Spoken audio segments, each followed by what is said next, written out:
Mesdames et messieurs, chers frères et sœurs, shalom et bienvenue dans ce tout premier numéro de notre émission Rayonnement.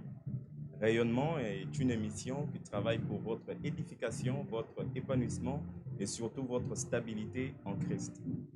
Nous avons le plaisir de recevoir pour la première fois et dans le cadre de cette émission le pasteur Pacifique Nawezi. Le pasteur Pacifique Nawezi est le pasteur responsable de la mission de Pentecôte. Cette église se trouvant sur Bobozo numéro 8 bis, l'entrée première rue industrielle, dans la commune de Limété. Alors, il faut noter aussi que le pasteur Nawezi est enseignant à l'Institut biblique et théologique des Assemblées de Dieu, l'IBETAD.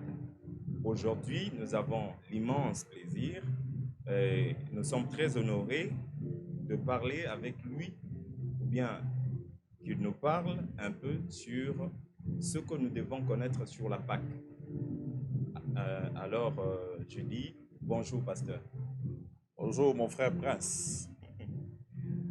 Alors, rapidement, nous allons nous lancer et poser la première question.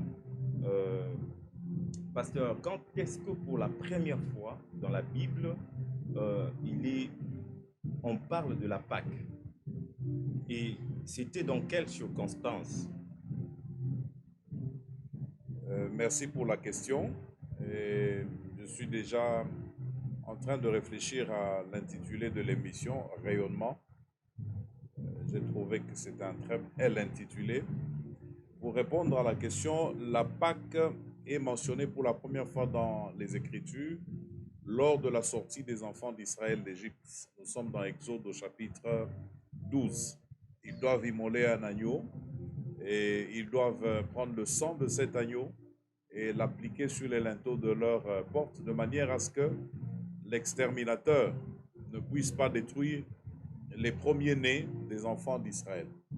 C'est là qu'ils vont devoir, pour chaque famille, prendre un agneau répondant à certains critères, à certaines caractéristiques, et le rôtir, n'est-ce pas? Non pas le bouillir, mais le rôtir en sacrifice, préparant la sortie de l'Égypte où ils étaient esclaves un peu plus de 4 siècles. Bon, là, rapidement, je peux encore poser une question. Pourquoi est-ce que Dieu veut marquer ce moment-là d'une célébration, spécialement une célébration après cette sortie? Lorsque les ancêtres d'Israël entrent en Égypte, c'est Joseph et quelques membres de sa famille ou sa famille. Ils sont très peu nombreux. 4 siècles après, ce n'est plus une simple famille, c'est toute une nation qui s'est formée en Égypte. Marquer la sortie ou marquer cet événement et appeler les enfants d'Israël justement à célébrer à la célébration, c'est une façon de leur dire « rappelez-vous, souvenez-vous ». Ça, c'est de 1. De 2, c'est une façon de leur dire que c'est un moment marquant pour l'histoire d'Israël en tant que nation. Et c'est les premiers moments de la constitution de la nation Israël. Voilà pourquoi Dieu demande à ce qu'il y ait fête, il y ait célébration et qu'il y ait souvenir. Alors, rapidement, ce qui me vient à l'esprit, c'est que quel est le lien maintenant entre cette Pâque des Juifs et la Pâque que nous célébrons aujourd'hui en tant que chrétiens?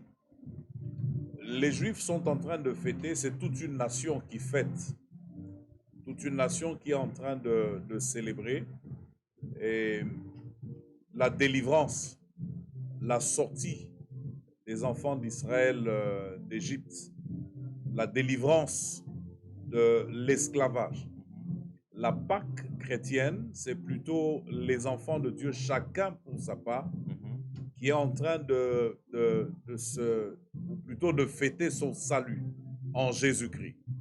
Non pas une délivrance physique d'un esclavage d'une nation, mais plutôt un salut obtenu en Jésus-Christ. Donc, pourquoi alors on parle... Bon, Je comprends que là, on parle de l'œuvre de la croix. Et pourquoi l'œuvre de la croix est toujours citée tout le temps que l'on parle de la Pâque dans nos églises, on parle toujours de l'œuvre de la croix. C'est quoi au juste? J'ai dit au départ que dans Exode au chapitre 12, la Pâque est célébrée autour de l'offrande, du sacrifice d'un agneau. Il fallait qu'un agneau soit sacrifié, soit immolé. Et il y a certains principes, certaines lois spirituelles qui demandent à ce que il y ait, par exemple, du sang qui coule. Je suis en train de faire référence à ce texte du texte des Hébreux, du livre des Hébreux, où il est dit que sans effusion de sang, il n'y a point de pardon pour le péché. Donc il a fallu que le sang coule, n'est-ce pas?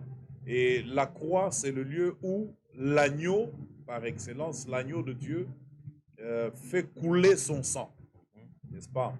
Voilà pourquoi on ne parle pas de salut, on ne parle pas de Pâques sans faire allusion à l'œuvre de Jésus-Christ à la croix. C'est lui notre salut et c'est son sacrifice à la croix qui est le départ de notre salut. C'est par la foi dans ce sacrifice que nous parvenons au salut et que nous sommes sauvés. Voilà pourquoi je pense que pour l'éternité, nous serons en train de célébrer la croix. Et quels en sont les bénéfices de célébrer la Pâque, penser encore à l'œuvre de la croix? Quels sont les bénéfices pour celui qui célèbre, qui se rappelle de ces choses? Il n'y a pas un bénéfice à la célébration. L'œuvre de la croix, la Pâque telle que nous la concevons dans les Écritures, ce n'est pas d'abord une fête, une célébration où on pourrait se réunir, manger et boire. La Pâque dont nous sommes en train de parler à travers les Écritures et en tant qu'enfant de Dieu aujourd'hui, eh bien, c'est d'abord une expérience avec Jésus, une expérience avec le Sauveur, une expérience avec celui qui s'est offert en sacrifice pour nos péchés.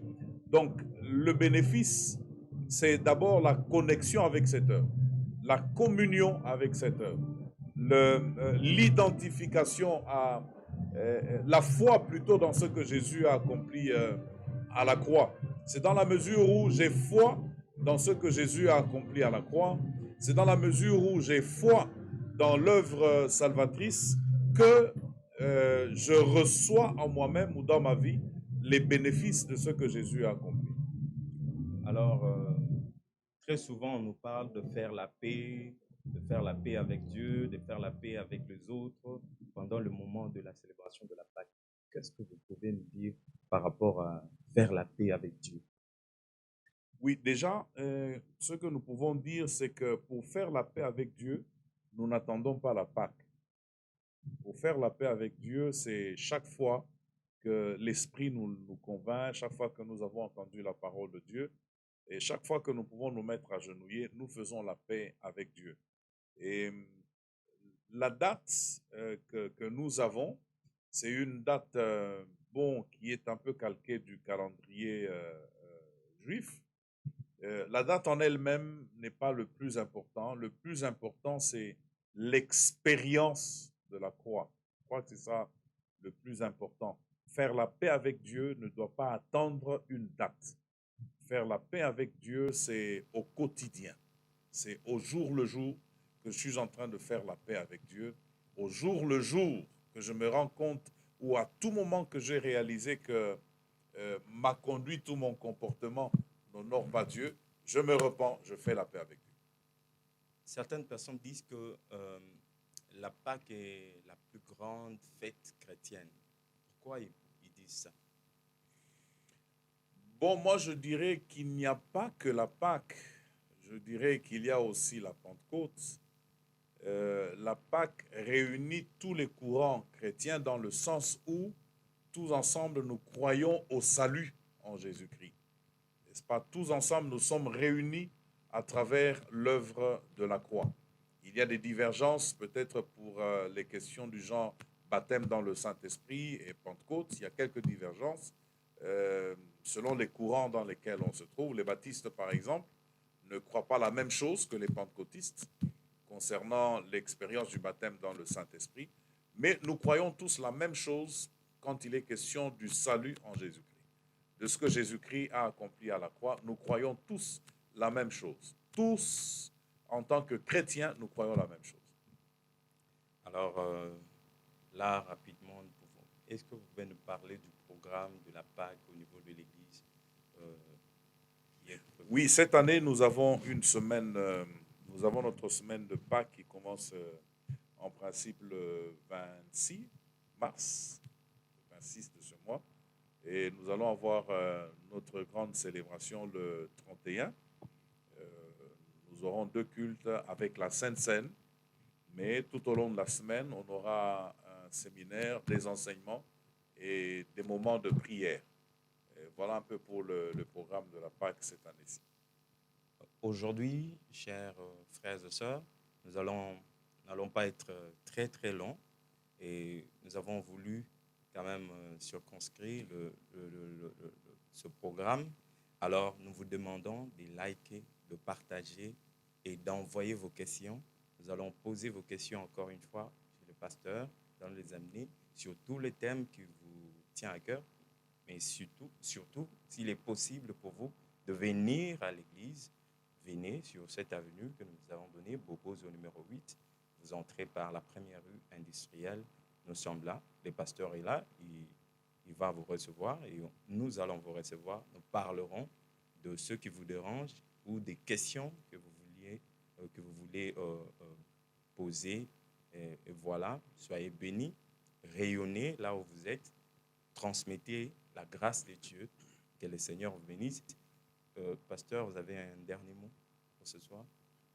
Ok, je bénis cette, comment on appellerait ça, un magazine, une émission. Magazine. Je bénis ce magazine Rayonnement, et je prie vraiment que Dieu fasse rayonner Rayonnement, et Amen. que Rayonnement puisse atteindre les extrémités de la terre, parce qu'il est dit allez et faites de toutes les nations mes disciples.